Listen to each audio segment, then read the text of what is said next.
Assalamu alaikum, my dear students. How are you? Hope you are well by the grace of Almighty Allah. I am also well. Please stay at your home for your safety. I am also staying at my home for my safety. And attend your online classes. Today I will teach you English first paper. Actually, I will teach you how to make a flowchart from a passage, and we will try to practice 4 or 5 passages. Then I do believe if you listen to my lecture carefully, you will be able to make a flowchart from any passage. So let us start our class. প্রথমেই আমরা যে প্যাসেজটা নিয়ে আলোচনা করব সেই প্যাসেজের যার সম্পর্কে লেখা হয়েছে সে হচ্ছে আমেরিগো। সে একজন স্ট্রিট চাইল্ড। আমরা আজকে দেখব এই প্যাসেজ থেকে কিভাবে আমরা ফ্লোচার্ট করতে পারি। প্রথমে আমরা প্যাসেজের উপরে যে অংশটা আছে সেই অংশটা আগে পড়ব। আমরা বোঝার চেষ্টা করব আসলে ফ্লো চার্টের মধ্যে কী চাওয়া হচ্ছে। লেখা আছে, read the following text and make a flow chart showing the unfortunate condition of Amerigo. One is done for you. হ্যাঁ, এখানে আসলে আমেরিগো সম্পর্কে লিখতে হবে, তার আনফর্চুনেট কন্ডিশন সম্পর্কে। তাহলে এবং 1 নম্বরটা দেওয়া আছে, সেটা কি দেওয়া আছে, living on the streets alone. রাস্তায় একাই বসবাস করে। তো আমরা জানি যদি আমরা ফ্লো চার্ট করতে চাই দেখতে হবে প্রথম বক্সে কি রয়েছে, কারণ প্রথম বক্সটাকে ফলো করেই বাকি 5টা বক্স আমাদেরকে ইনফরমেশনগুলো লিখতে হবে, তাহলে আমরা ভালো নাম্বার পাবো। তো আমরা দেখতে পাচ্ছি এখানে 1 নম্বরটা প্রেজেন্ট পার্টিসিপল দিয়ে শুরু হয়েছে, লিভিং। যদি প্রথমটা প্রেজেন্ট পার্টিসিপল দিয়ে শুরু হয়, আমাদের কাজ হচ্ছে বাকি 5টা বক্সও প্রেজেন্ট পার্টিসিপল দিয়ে শুরু করে ইনফরমেশনগুলো লেখা প্যাসেজ থেকে। আর যদি প্রথমটা অ্যাডজেক্টিভ দিয়ে শুরু হয় তাহলে বাকিগুলো অ্যাডজেক্টিভ দিয়ে শুরু হবে। প্রথমটা যদি নাউন দিয়ে শুরু হয় বাকিগুলো নাউন দিয়ে শুরু হবে। দ্যাট মিনস আমাদেরকে প্রথম বক্সটা ফলো করতে হবে।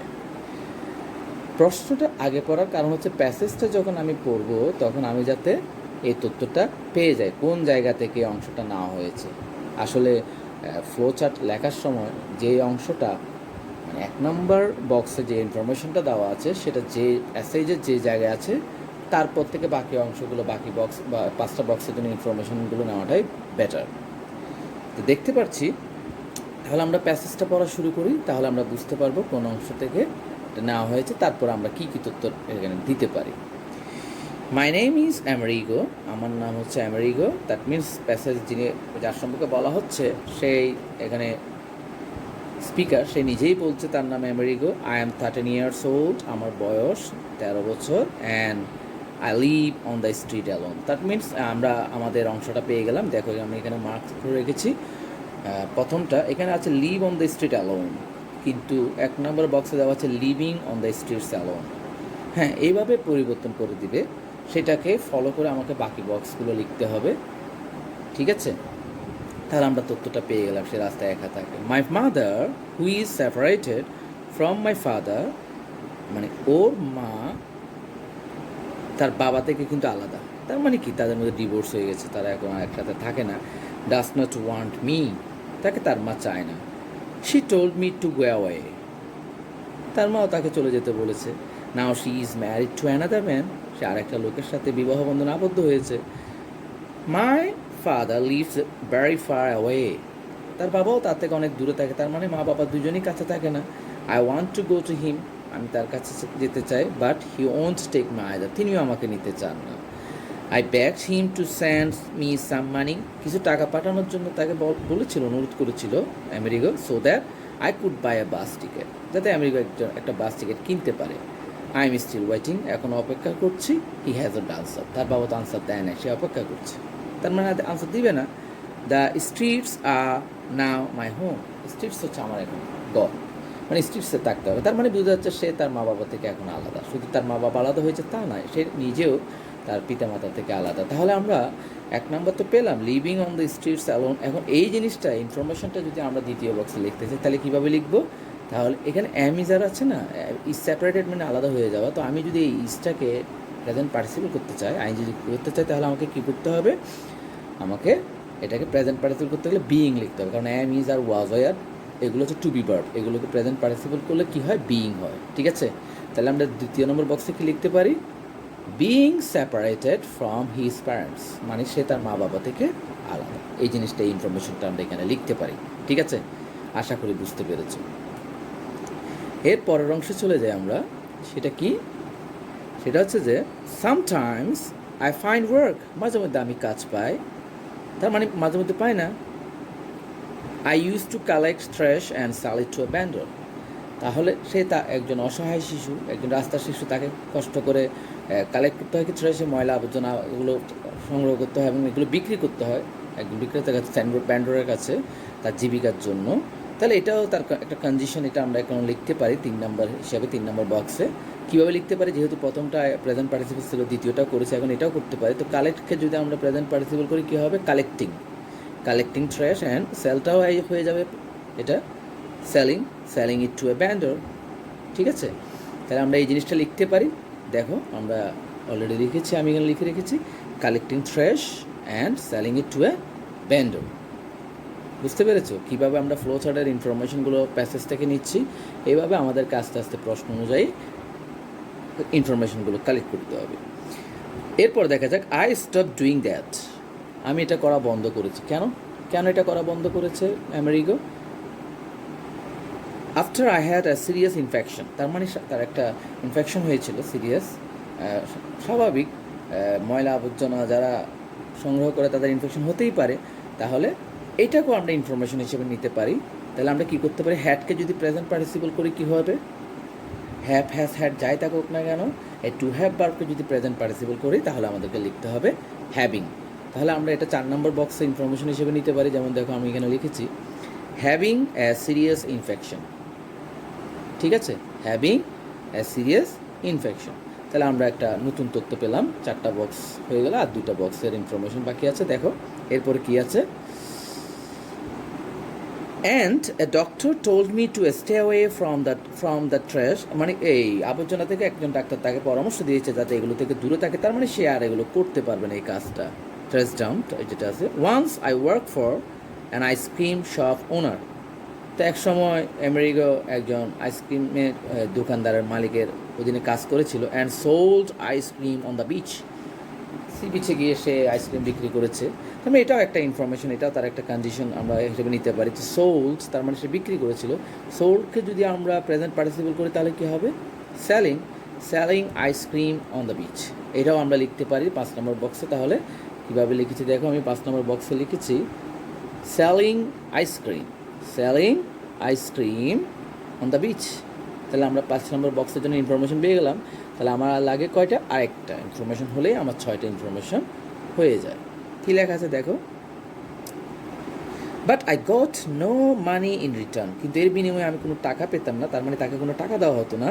The owner of the shop, দোকানের যে মালিক, গেভ মি সামথিং টু ইট, তার মানে আমেরিকাকে কিছু খেতে দিত। অ্যান্ড লেট মি স্লিপ, তাকে ঘুমাতে দিত ইন হিজ হার্ট, তার পুরো ঘরে অ্যাট নাইট, রাতে। তার মানে সে খেতে পারতো, ঘুমাতে পারতো, থাকতে পারতো, এর বিনিময়ে কিন্তু কাজের বিনিময়ে কিন্তু টাকা পেত না। The work was difficult and painful, কাজটা কিন্তু খুব কঠিন এবং painful. The ice cream box is quite heavy when it is full, তার মানে আইসক্রিম বক্সটা অনেক ভারী যখন এটা পূর্ণ থাকে। তার মানে এটাকে সে ক্যারি করতে হবে। এটাও তার একটা আনফর্চুনেট কন্ডিশন। এটা আমরা লিখতে পারি 6 নম্বর বক্স ইনফরমেশন হিসেবে। কীরকম? তাকে আইসক্রিমের বক্সটা ক্যারি করতে হয়। তো ক্যারিকে যদি আমরা প্রেজেন্ট পার্টিসিপল করি কী হবে? ক্যারিং। তো দেখো আমরা 6 নম্বর বক্সে কিন্তু এটা লিখতে পারি ক্যারিং হ্যাভি আইসক্রিম বক্স। ঠিক আছে, তাহলে আমরা 6টা ইনফরমেশন পেয়ে গেলাম ফ্লো চার্ট করার জন্য। তো এইভাবে আমাদেরকে খুব ভালোভাবে প্যাসেজটা পড়ে আর প্রশ্নটা কীরকম আছে সেটা দেখে ইনফরমেশনগুলো লিখতে হবে, বক্সটা করতে হবে। তো আমি প্রথম প্যারা থেকে এই ইনফরমেশনগুলো নিলাম যাতে তোমরা জানো পুরো প্যাসেজটা নাও আসতে পারে, একটা প্রথম প্যারাটা দিতে পারে, সেখান থেকে ফ্লোচার্ট করতে বলতে পারে। তো আশা করি এই প্যাসেজটা আসলে প্রথম প্যারা থেকেই বা সূত্রপাতের প্রথম প্যারাটাও যদি আসে এইভাবে ইনফরমেশনটা তোমরা লিখতে পারবে। ঠিক আছে, আশা করি বুঝতে পেরেছো কীভাবে এই প্যাসেজ থেকে তোমরা ফ্লোচার্টটা লিখবে। রাইট, এবার আমরা আরেকটা প্যাসেজে চলে যাব, সেটা থেকেও আমরা দেখব কিভাবে আমরা লিখতে পারি। পরবর্তী প্যাসেজটা হচ্ছে গাজী ফিশ সম্পর্কে। এটাও একটা পরিচিত প্যাসেজ তোমাদের জন্য। দেখো, তাহলে আমরা প্যাসেজের উপরে কি লেখা আছে দেখি। Read the flowing text and make a flow chart showing the miraculous deeds of Gazi পীর। এখন এই প্যাসেজটা পড়ে গাজী পীরের যে আশ্চর্যজনক বা কাজগুলো আছে, গাজী পীরের কাজগুলো সম্পর্কে আমাদেরকে লিখতে হবে। One is done for you, একটা তো তোমার জন্য করে দেওয়া আছে। দেখতেই পাচ্ছি প্রশ্নে লেখা আছে কুড কাম ডেঞ্জারাস অ্যানিমালস, তার মানে ভার্ব দিয়ে শুরু হয়েছে। কুড যেহেতু আছে ভার্বের ফার্স্ট ফর্ম, তাহলে বাকি 5টা বক্স ভার্বের ফার্স্ট ফর্ম দিয়ে শুরু করলেই বেটার হয়। ঠিক আছে, আমি তো ভার্ব দিয়ে শুরু করলে আমরা ভার্ব দিয়ে শুরু করতে পারি সবগুলো। তাহলে আমরা প্যাসেজটা পড়া শুরু করি, এবং এই ইনফরমেশনটা আমরা কোথায় পাই সেটাও আমরা খুঁজে পেতে পারি। তারপর আমরা বাকি ইনফরমেশনগুলো পেয়ে আর বাকি 5টা বক্স আমরা ইনফরমেশনগুলো লিখব, তবে দেখব যাতে ভার্ব দিয়ে শুরু হয়, বিশেষ করে ভার্বের ফার্স্ট ফর্ম দিয়ে। According to some myths and legends, তার মানে পৌরাণিক কিছু কল্পকাহিনী বা যেটা হোক এই পৌরাণিক কথা অনুযায়ী, যেটা হচ্ছে গাজী পীর ওয়াজ এ মুসলিম সেন্ট। গাজী পীর ছিল একজন মুসলিম সাধক বা দরবেশ, যাই হোক। উনি who is said to have spread Islam, যিনি ইসলাম মানে বলা হয় যিনি ইসলাম প্রচার করেছিলেন কোথায়, in the parts of Bengal close to the Sundarbans, বাংলার একটা অংশে যেটা সুন্দরবনের কাছাকাছি, আমরা জানি সেটা হচ্ছে খুলনা এই অঞ্চলে অবস্থিত, সে জায়গায়। হি ওয়াজ ক্রেডিটেড উইথ মেনি মিরাকলস, তার অনেক আশ্চর্যজনক পাওয়ার যে তাকে মিরাকলস দেওয়া হয়েছে, তার উপর অর্পিত হয়েছে, ক্রেডিটেড তাকে দেওয়া হয়েছে। ফর এক্সাম্পল, একটা উদাহরণ দিচ্ছে, he could supposedly come dangerous animals, দেখছো, কুড কাম ডেঞ্জারাস অ্যানিমালস, সে ভয়ঙ্কর প্রাণীদেরকে কিন্তু শান্ত করতে পারত। ঠিক আছে, আমরা পেয়ে গেছি আমাদের 1 নাম্বারটা, তার মানে এরপর থেকে আমরা ইনফরমেশনগুলো নিতে পারবো। এবং পরে কিন্তু আছে অ্যান্ড মেক দ্যাম টু সাইল, এবং ওই প্রাণীগুলোকে তিনি বশে করতে পারতেন, বশে আনতে পারতেন। তাহলে মানে আমরা এই ইনফরমেশনটা কিন্তু দ্বিতীয় বক্সে নিতে পারি। এখানে যদি লেখা থাকে কুড কাম ডেঞ্জারাস অ্যানিমালস, তো আমরা লিখতে পারি could make the animals to sail, এভাবে লিখতে পারি না? হ্যাঁ, দেখো আমি সেভাবে লিখেছি, could make the animals to sail, তিনি প্রাণীদেরকে বশে আনতে পারতেন। ঠিক আছে, তাহলে আমরা সেকেন্ড ইনফরমেশনটা পেয়ে গেলাম। এবার তাহলে আমরা পরবর্তী অংশে চলে যাই, সেটা কি, he is usually ডিপিক্টেড in parts or school painting, তার মানে তাকে একটা পেন্টিংয়ে দেখানো হয়েছে, অঙ্কিত করা হয়েছে কীরকম, রাইডিং এ ফায়ার্স লুকিং বেঙ্গল টাইগার, একটা হিংস্র, দেখতে হিংস্র এরকম একটা বেঙ্গল টাইগারের উপর তিনি চড়ছেন। A snake in his hand, তার হাতে একটা সাপ আছে, but in no apparent danger, তার মানে তার কোনো ভয় নেই, কারণ তিনি তো প্রাণীদেরকে বশ করতে পারতেন, শান্ত করতে পারতেন। তার মানে কি, তার মানে তিনি বাঘের উপরেও চড়তে পারতেন, এটা বিশ্বাস করা যায়। ঠিক আছে, তাহলে এটাকেও আমরা করে ফেলতে পারি, রাইডিংকে যদি রাইড করি তাহলে could ride fire stroking Bengal tiger এইভাবে লিখতে পারি 3 নম্বর বক্সের ভিতরে। আমরা এই ইনফরমেশনটা ওইভাবে লিখলে আমাদের মনে হয় পারফেক্ট। দেখো আমি লিখেছি, সেটা হচ্ছে could ride fire looking Bengal tiger. ঠিক আছে, বুঝতে পেরেছো আশা করি। এরপর আবার প্যাসেজে চলে যায়, সেটা হচ্ছে যে হি অ্যাকর্ডিং টু সাম স্টোরিজ, কিছু কিছু গল্প অনুযায়ী, ঘটনা অনুযায়ী বা জানাশোনা গল্প অনুযায়ী, হি অলসো ফট ক্রোকোডাইলস, তার মানে তিনি ক্রোকোডাইলসের সাথে ফাইট করেছেন। তার এগুলো কিন্তু এগুলো তার কাজ, যেগুলো আসলে আশ্চর্যজনক, যেগুলো তার পাওয়ার কারণে। তো আমরা এই ইনফরমেশনটা নিতে পারি, কুকুরের সাথে ফাইট করা তো এটা কিন্তু খুব ডিফিকাল্ট একটা ব্যাপার। তো ফট ক্রোকোডাইলস, তাহলে এই অংশটা আমরা লিখতে পারি 4 নম্বর বক্সে। দেখো ভার্বও আছে, এটা আমরা লিখেছি ফট ক্রোকোডাইলস। ঠিক আছে, তাহলে আমরা 4টা ইনফরমেশন পেয়ে গেলাম, এখন আমাদের দরকার আরও 2টো। আবার দেখি পরবর্তী অংশে কী লেখা আছে প্যাসেজে। ক্রোকোডাইলসগুলি who threatened the people of region full of canals and tracks, মানে ওই এলাকার মানুষগুলোকে, যেখানে খাল এবং নর্দমাপূর্ণ, সেই এলাকার মানুষগুলোকে এরা কী করছে, ওই হুমকি দিয়ে রেখেছে, কারণ তাদের কারণে মানুষ হুমকির মধ্যে আছে, তাদের সমস্যা আছে।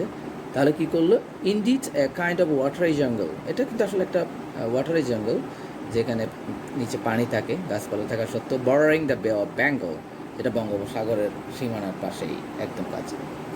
Because of his alert and vigilant presence, এই তার সজাগ সতর্ক এই উপস্থিতির কারণে, তার উপস্থিতির কারণে, অল প্রিডেটরি অ্যানিমালস, যত হিংস্র শিকারী প্রাণীরা আছে, were said to have been kept under bounds, kept under bounds, মানে তাদেরকে সীমানার মধ্যে রাখা তিনি অর্ডার করেছেন, তিনি সেটা কাজটা করেছেন। তার মানে যত হিংস্র বা শিকারী প্রাণী আছে তারা জঙ্গলের সীমানার ভিতরে থাকবে, তারা যাতে বাইরে না আসে, জনগণের জন্য বা মানুষের জন্য, গ্রামবাসীদের জন্য যাতে হুমকি না হয়। ইট ওয়াজ অলসো বিলিভ দ্যাট, এটা আরও বিশ্বাস করা হয় যে হি অ্যানাবলড মিনস সক্ষম করা, ভিলেজার্স গ্রামবাসীদেরকে সক্ষম করছে to live close to forest and jungles. তার মানে এটাও কিন্তু তার একটা কাজ, সেটা হচ্ছে যে সে গ্রামবাসীদেরকে জঙ্গলের পাশে, বনের পাশে বসবাস করার করতে সক্ষম করেছেন। তো আমরা সেটাকেও একটা তথ্য হিসেবে নিতে পারি, সেটা 5 নম্বর বক্সে লিখতে পারি। সেটা কীভাবে লিখতে পারি, ওই লাইনটা লিখে দিতে পারি, যেমন enabled villagers to live close to forest and jungles, right? খুব সহজে কিন্তু আমরা লিখে ফেলতে পারলাম। তাহলে আবার দেখো এরপরে কি লেখা আছে, অ্যান্ড কালটিভেট দেয়ার ল্যান্ডস, এবং তারা তাদের জমিগুলো যাতে চাষ করতে পারে সেটাও ব্যবস্থা করেছে সেফলি। আসলে তো এটাও আমরা একই সেন্টেন্সের ব্যবহার করে একই ধরনের গঠন দিয়ে আমরা 6 নম্বর বক্সটা লিখতে পারি, যেটা কি enabled villagers to cultivate their land safely, নিরাপদে যাতে তারা তাদের ভূমি চাষ করতে পারে সেই ব্যবস্থা কিন্তু গাজীপুর করেছেন। তাহলে আমরা 6টা ইনফরমেশন পেয়ে গেলাম, রাইট? ঠিক আছে, তো বাকি অংশটাও আছে এখানে, আমরা সেখান থেকে আর ইনফরমেশন পেতে পারি। আসলে আমাদের তো দরকার 6টা, তো 6টা ইনফরমেশন আমরা পেয়ে গেছি। আশা করি এটা কীভাবে ইনফরমেশনগুলো লিখতে হবে বুঝতে পেরেছ। এর আগেরটা শুরু হয়েছিল প্রেজেন্ট পার্টিসিপল দিয়ে, এটা ভার্ব দিয়ে, অবশ্য ভার্ব দিয়ে আমরা সেটা করেছি। ঠিক আছে, consequently people of this region would pray to him for protection, এইভাবেই সে যেহেতু সক্ষম করেছে জঙ্গল বা বনের পাশে বসবাস করতে, এবং সে যেহেতু তাদেরকে প্রোটেকশন দিচ্ছে, সবাই প্রোটেকশনের জন্য তার কাছে আসতোই। আসলে গাজী পীরের কাহিনী তো আমাদের লিটারেচারেও আছে, আমরা তো বলি, বিভিন্ন গানে আছে, নাটকে আছে, আমরা তার কথাগুলো শুনতে পাই। তো আচ্ছা ঠিক আছে, এই প্যাসেজটা আশা করি বুঝতে পেরেছো এখান থেকে কীভাবে তোমরা ফ্লো চার্ট করবে। তো চলো আমরা এর পরবর্তী প্যাসেজে চলে যাই। আরেকটা প্যাসেজে আমরা দেখব কীভাবে ফ্লো চার্ট করতে পারি। দেখো, এটা হচ্ছে কুয়াকাটা সম্পর্কে, আমরা এটাও দেখব। এক একটা এক এক রকম ফ্লো চার্ট করছে, তাহলে নিয়মগুলো বুঝতে পারলে।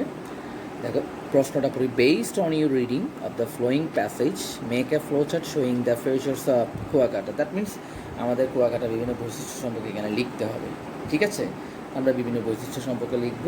তাই এখানে দেওয়া আছে রেয়ার সিনিক স্পট, আসলে এটা খুব দুর্লভ একটা দর্শনীয় একটা জায়গা, আসলে অবশ্যই সেটা অবশ্যই দুর্লভ, এরকম স্থান পৃথিবীতে আর দ্বিতীয়টা নাই বললেই চলে।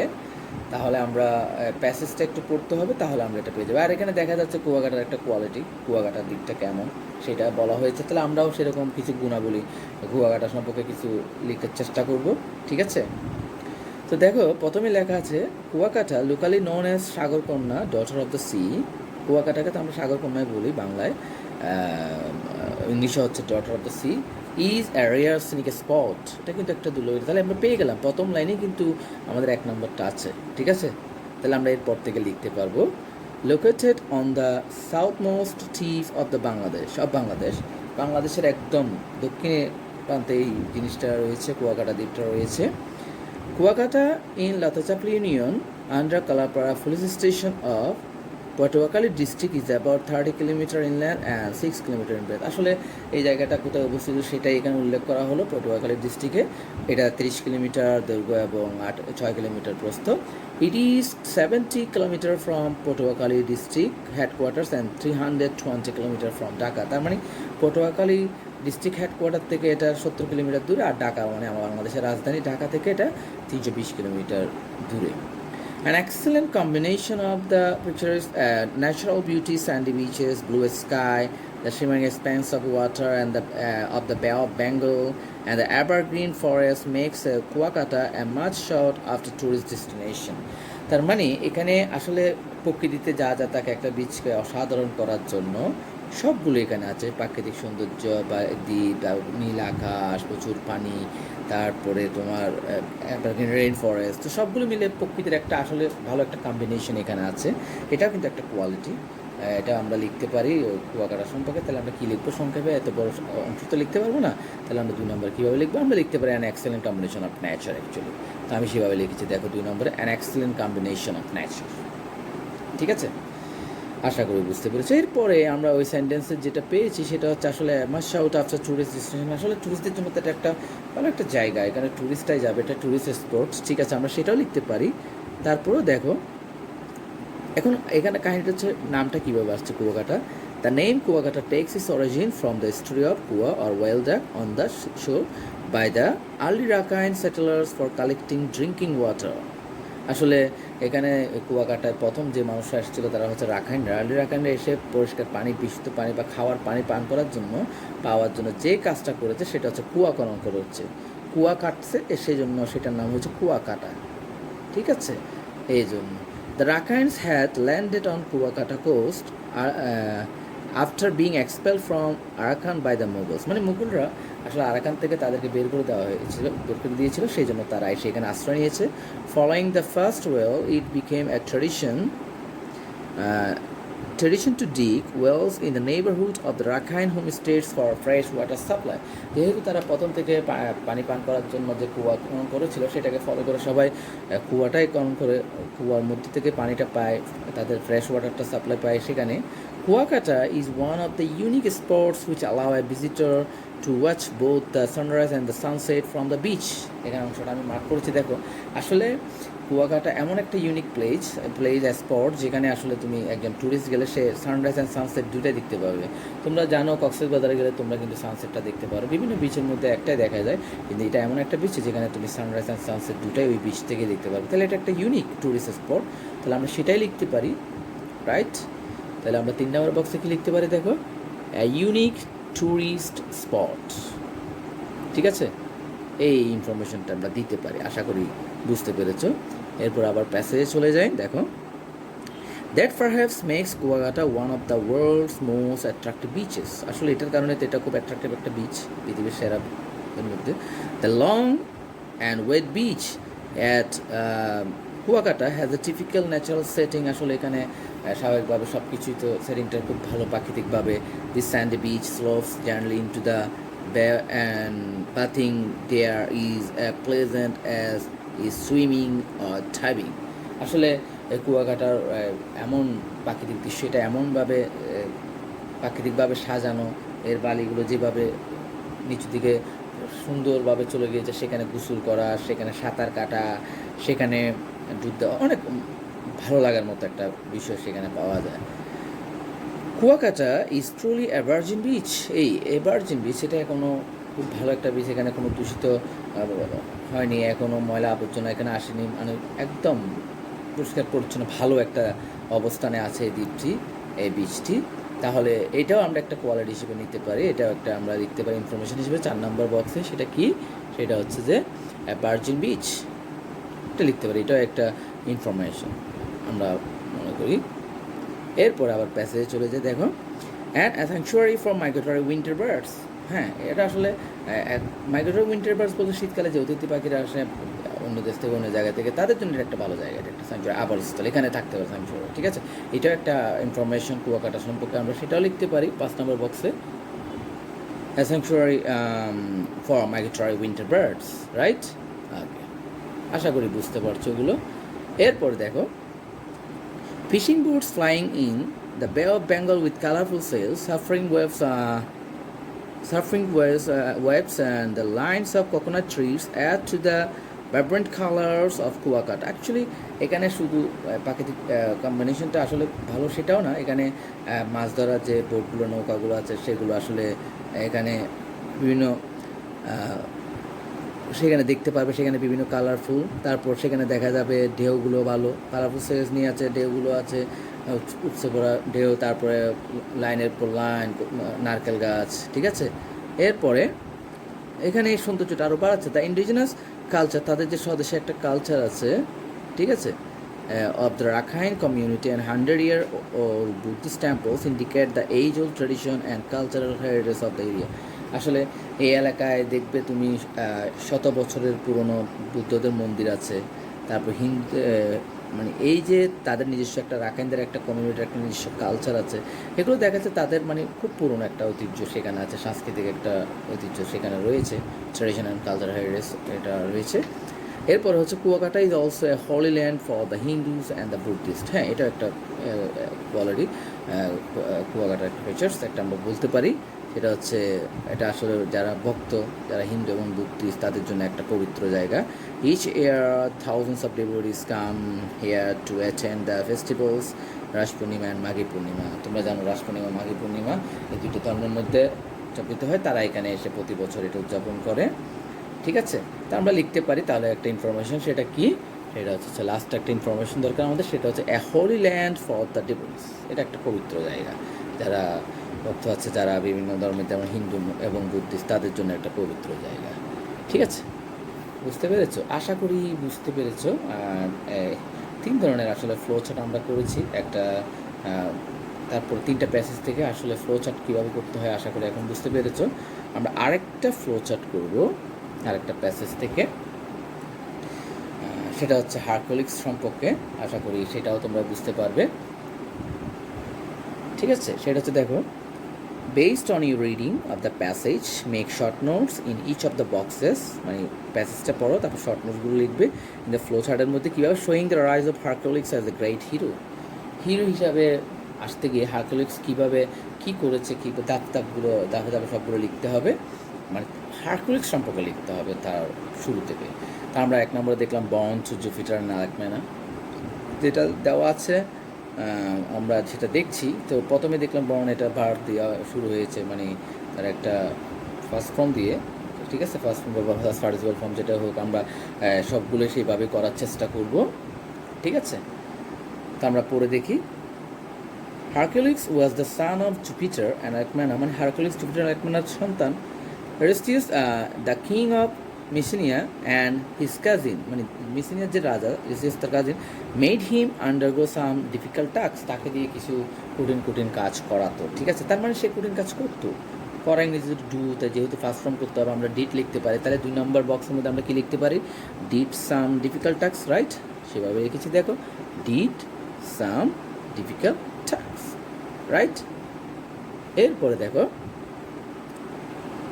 which are known in Greek myths as the 12 labors of Hercules. Greek মিথের মধ্যে এটা আসলে 12 labors of Hercules হিসেবে পরিচিত। মনে হয় হারকুলিস 12টা কাজ করেছিল, সেই জন্য 12 labors of Hercules বলা হচ্ছে। The first involved a fight with a lion. প্রথমটা হচ্ছে আসলে সিংহের সাথে ফাইট করা। ঠিক আছে, তার মানে সে সিংহের সাথে ফাইট করেছে। সিংহের সাথে তার সবাই ফাইট করতে পারে না, একমাত্র হিরোরাই পারে। তো এটাও আমরা একটা ইনফরমেশন হিসেবে লিখতে পারি। ফাইট থেকে কি লিখতে পারি, ফোর্ট, রাইট?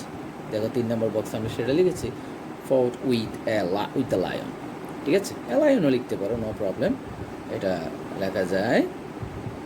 এরপরে কি আছে দেখো, the Blepnemia was being disturbed by treble lion and so Aristeus ordered Hercules to slay the beast and bring him his skin. ঠিক আছে, তার মানে Blepnemia এই লায়ন দ্বারা ডিস্টার্ব হচ্ছিল এবং রাজা তাকে অর্ডার দিয়েছিল ওই লায়নটাকে হত্যা করতে এবং তার চামড়াটা নিয়ে আসতে। তার মানে কি, সে ফাইট করে কি করলো, ব্লেপনেমিয়াকে রক্ষা করলো। তাহলে আমরা সেটাও লিখতে পারি, সেটা 4 নম্বর বক্সে লিখতে পারি। সেটা কি লিখতে পারি, প্রোটেক্টেড দ্য ব্লেপনেমিয়া, রাইট? ঠিক আছে, আমরা পেলাম আর একটা বক্সের ইনফরমেশন, আরও 2টা দরকার। আবার প্যাসেজে চলে যাই আমরা, সেটা কী করে দেখো, at first Hercules try to fight the lion with his club. তার লাঠি যেটা ছিল সেটা দিয়ে সিংহের সাথে ফাইট করার চেষ্টা করলো, অ্যান্ড অ্যারোস, তীর দিয়ে, বাট দিস টুক হিম নোহোয়ার, আসলে এটা দিয়ে তো কাজ হয়নি। Then Hercules attempted a different tactic. তারপর হারকুলিস একটা নতুন ভিন্নভাবে চেষ্টা করলো। He decided he would use his hand, সে মানে সিদ্ধান্ত নিয়েছিল সে তার হাত ব্যবহার করবে। He thus manage to slay the animal on his own, relying entirely on his immense strength. তার মানে সে স্লে করলো, মানে হত্যা করলো এটাকে কীভাবে, তার শরীরের শক্তি দিয়ে, তার হাত ব্যবহার করে। কারণ সে তো প্রচুর শক্তিশালী, তার প্রচুর শক্তি ব্যবহার করে সে এটার উপর নির্ভর করে সিংহটাকে হত্যা করলো। Victorious he return to Mycenae carrying the dead lion on his shoulders, মানে কাঁধে করেই মৃত সিংহটাকে নিয়ে আসছে। যেখানে চামড়া নিয়ে আসতে বললো সেখানে পুরো সিংহটা নিয়ে আসছে। Side that fight the king, যেটা দেখে রাজাও ভয় পেয়ে গেল। ঠিক আছে, His next task was to slay a monster called Hydra. হাইড্রার সাথে সে ফাইট করবে পরবর্তী কাজটা। তার মানে সে লায়নের সাথে ফাইট করেছিল, এখন কার সাথে ফাইট করেছে? হাইড্রার সাথে। That was ravaging the country of Argos. Argos নামে রাজ্যটাকে সে আসলে ধ্বংস করছিল। দ্য হাইড্রা হ্যাড 9 হেডস, ওর 9টা মাথা ছিল, of which he knocked off a head, sorry of which the middle one was said to be mortal. মাঝখানের মাথাটা কিন্তু আসলে অমর ছিল আর কি, ঠিক আছে? সেই মাথাটা আসলে কখনো মারা যাবে না। Our hero stuck off its heads with its club, মানে লাঠি দিয়ে একটা একটা মাথা যখন ছিঁড়ে ফেলছে, বিচ্ছিন্ন করে ফেলছে, তখন কি হচ্ছে? But whenever he knocked off a head, একটা মাথা যখনই সে আলাদা করে দিচ্ছে, বিচ্ছিন্ন করে দিচ্ছে, the two new ones after in its place, এটা জায়গায় দুটো নতুন মাথা আসছে, উৎপত্তি হয়। Eventually, with the help of his devoted servant Alas, Hercules succeeded in burning all the hairs of the Hydra except the ninth or immortal one. তখন সে তার সার্ভেন্টের সাহায্যে সে সবগুলো মাথা ফুঁড়ে ফেললো, কিন্তু ওই অমর মাথাটা রয়ে গেল, which he decided to bury under huge rock, যেটা একটা বিরাট শিলার পাথরের নিচেতে সেটাকে রাখলো, মানে এমনভাবে মাটির নিচে দিল, পাথরের নিচে, যাতে আর ওইটা আসতে না পারে। তার মানে সে মারলো হাইড্রাকে, এই মনস্টারকে মারলো। তো আমরা কি লিখতে পারি? একটা আরেকটা ইনফরমেশন পেলাম, সেটা হচ্ছে killed a monster called Hydra, Hydra নামের মনস্টারকে সে হত্যা করেছিল, ঠিক আছে? আমরা 5টা ইনফরমেশন পেয়ে গেলাম, আমাদের দরকার আরেকটা। তাহলে সে আবার প্যাসেজে চলে যায় আরেকটার জন্য, সেটা হচ্ছে দেখো, in other words Hercules trumped again, মানে আবার বিজয় হলো হারকুলিস, পরবার তো বিজয়ী হয়, as he would every time he was given an impossible task by সে যতই অসম্ভব কাজ দিতে থাকে সব কাজ সে সম্ভব করে ফেলতো। And this is how he begin to acquire the reputation of a hero, তার মানে সে একজন হিরো হওয়ার জন্য যে জিনিসটা দরকার সেটা অর্জন করেছিল। তো আমরা এটাকেও ইনফরমেশন হিসাবে লিখতে পারি, সেটা কি? এটা হচ্ছে acquires the reputation of a hero, ঠিক আছে? আমরা মোটামুটি 4টা প্যাসেজ থেকে আমরা জানার চেষ্টা করলাম কীভাবে ফ্লো চার্টগুলো করতে হয়। আরও আছে, আমরা আসলে অনেক প্যাসেজগুলো পড়া দরকার, তারপরে অল্প সময় আমি যতটুকু পারি তোমাদের দেখানোর চেষ্টা করেছি। আরেকটা প্যাসেজ একটু দেখাবো, সেটা আশা করি তোমাদের ভালো লাগবে। সেটা হচ্ছে বুড়িগঙ্গা রিভার সম্পর্কে। আমি একটু খুব অল্প সময়ের মধ্যে এটা বোঝানোর চেষ্টা করব। দেখো প্রশ্নটা কী আছে, read the flowing text and make a flow chart of the first and present situation of the river Buriganga flowing the first one done for you. যেহেতু প্রথমটা আমাদের করে দিয়েছে, অতীতে বুড়িগঙ্গা কী ছিল, বর্তমানে কী আছে, সেটা সম্পর্কে আমাদেরকে লিখতে হবে, এই আর কি। তো সবগুলো মিলিয়ে আমরা লিখতে পারি। তা প্রথমে লেখা আছে once the tributary of the mighty Ganga, আসলে গঙ্গা নদীর এটা একটা শাখা নদী ছিল এটা। তো আমরা সেই তথ্যটা এখানে পেতে পারি, অবশ্য যাতে তোমরা শর্টকাটে বুঝতে পারো সেই জন্য আমরা একটু লিখতে পারি। অবশ্যই প্যাসেজটা তোমাদের ক্লাসেও পড়ানো হয়েছে, আশা করি বুঝতে পারবো। আমরা এই 1 নম্বরটা দেখো, 1 নম্বর প্রথম লাইনে আছে ট্রিবিউটারি অফ দ্য মাইটি গাঙ্গাস, ঠিক আছে? Once the river Buriganga was a tributary of the mighty Ganges and flowed into the Bay of Bengal through the river Dolishur, ঠিক আছে? এই জিনিসটা আমরা এখানে পেলাম। তাহলে আমরা এখানে অবশ্যই নদীটার অতীতে এবং বর্তমানে যে সিচুয়েশনটা আছে সেটা আমরা উল্লেখ করার চেষ্টা করতে হবে। তো আমরা দেখতে পাচ্ছি, আমি কিছু মার্ক করেছি দেখো প্যাসেজের মধ্যে, the Mughals marbled at the tide level of Buriganga, তার মানে মুঘলরা এখানে এসে যে স্রোতটা দেখেছে সেটা দেখে তারাও বিস্মিত হয়েছিল। তার মানে এই নদী তখন মুঘলদেরকে বিস্মিত করেছিল, মার্বল, ঠিক আছে? তাহলে সেই জিনিসটা আমরা লিখতে পারি 2 নম্বর বক্সের ভিতরে, সেটা কি? Marble the Mughals with its tide level, okay, ঠিক আছে? এরপরে আমরা আরেকটা পয়েন্ট এখানে পেতে পারি, এরপরের লাইনে দেখো, সাপ্লাইড ড্রিঙ্কিং ওয়াটার, তারপর আরেকটা আছে সাপোর্টেড ট্রেড অ্যান্ড কমার্স, তার মানে এখানে বুড়িগঙ্গা নদী থেকে মানুষ পানি পান করতো, সেটা পাইতো, এবং